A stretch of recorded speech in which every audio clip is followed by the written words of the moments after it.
Peace. I'm doing this video again. I did it a long time ago and the video got lost somewhere in cyberspace. So I'm gonna do it again because I've been getting questions in regards to certain things about the makeup of man. You understand what I mean? And man's true self and things of that nature. So when we dealing on this particular science, I want you to understand that a lot of things that we deal with are actually symbolism. You understand what I mean? The secondary outward shows of the inner workings and the inner makeup of man himself and what man really is. So number one, you'll hear things and you'll hear words in religious schools, you know what I'm saying? And these religious systems, or these religious schools have an origin in ancient spiritual systems. One ancient spiritual system that many religious systems came out of, right? So in these religious systems, you hear words like synagogue, temple, mosque, church, and things of that nature, places where consecrated worship and anointments are taking place or are done from a physical perspective through rituals and so on and so forth, right? So it says that man gets to a law through rituals and forms and ceremonies. That's one methodology. But the reality is that man himself, you know what I'm saying, and where he rests and resides is the temple.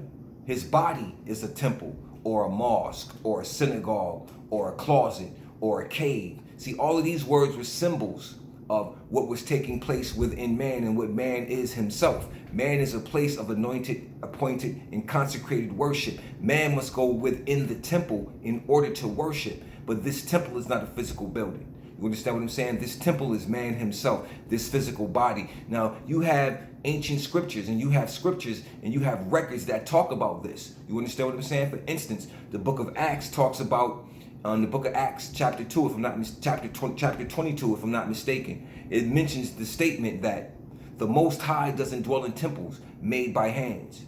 The Most High doesn't dwell in temples made by hands. Therefore, the Most High is not inside the building, the secondary outward show that we call the church or the synagogue or the temple. These places where people meet up physically to go inside of a building and to worship.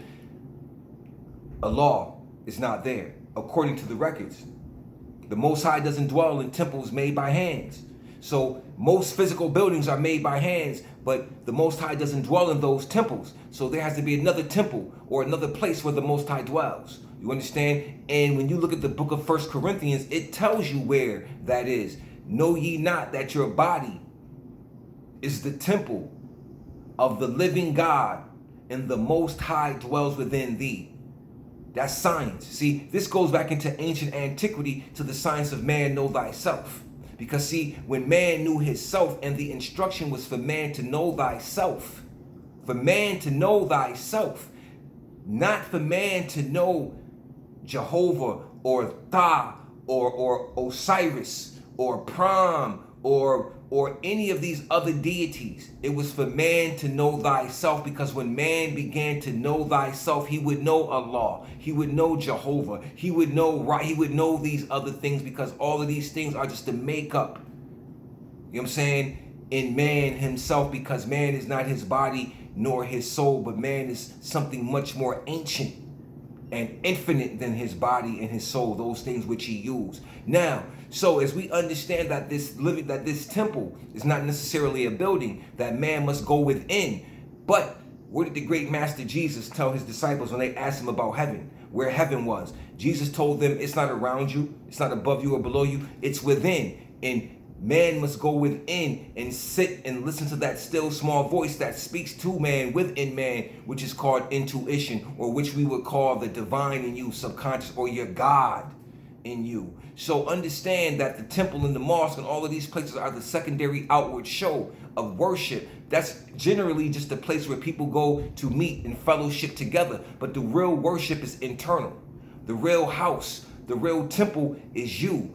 You have to go within in order to meet your maker. You understand what I'm saying? And it is what it is. But how do we know? Is there any other records that can show us these types of things? Of course, when you look at John 10:34, the book of Psalms 82 verse 6, all of these books, all of these scriptures tell you, you know what I'm saying, that you are a God. You know what I mean?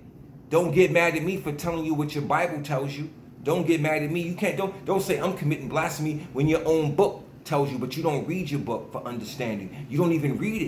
You know what I'm saying? You have somebody interpret the book to you, and therefore in the interpretation you get lost because the book is being interpreted to you, and you're not following up and trying to research or show and prove that that interpretation is right and exact. You just draw it in and you take it and you run with it. And that's wrong, because somebody will have you worshiping them and worshiping something physical outside of your own self. See, to worship anything outside of self is slavery. It's slavery. You understand what I'm saying? We know and understand that the human seed that was pulled away from Allah Ta'ala has every attribute of Allah within. You have the attributes of the Creator within you. Why? Because man is a thought of the Creator, and the thoughts never is relinquished from the one that sends it. The thought and the sender are always connected. The thought couldn't live without the sender, because the thought comes from the sender. So understand the science of what man is. The real temple is you. You understand what I'm saying? You are the mosque, you are the temple, you are where the worship takes place. Where's the nearest place we can meet Allah? We meet Allah in the heart. But where is the heart? The heart is within. It's not outside of us. You understand what I'm saying? So you got to know that the living temple, the living God, you are the living God. And the Most High dwells within the temple of the living God. So the Most High dwells within the body. But where within does the Most High dwell? You understand what I'm saying? The soul is where the Most High dwells. But where does that lay? It lays up in here somewhere. Because when man passes on, when man transforms, he's released right through. When he passed form, it's out through the mouth. Some people say through the holes or through the head, but it's out through the breath. That last breath. You understand? So understand this.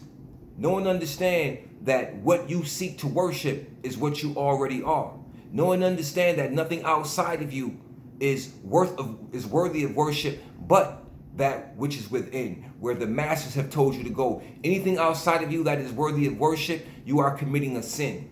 Why? Because nothing is to be honored, nothing is to be worshipped but Allah Ta'ala. And Allah resides within man, not outside of man. Allah resides within man because the universe is too small for Allah. But the universe is the greatest place where Allah can reside for man, because man has an universe and man is a thought of Allah. You understand what I mean? Therefore, the thought is made up of the sender. You see what I mean? So you are what needs to be recognized. You are where the worship takes place.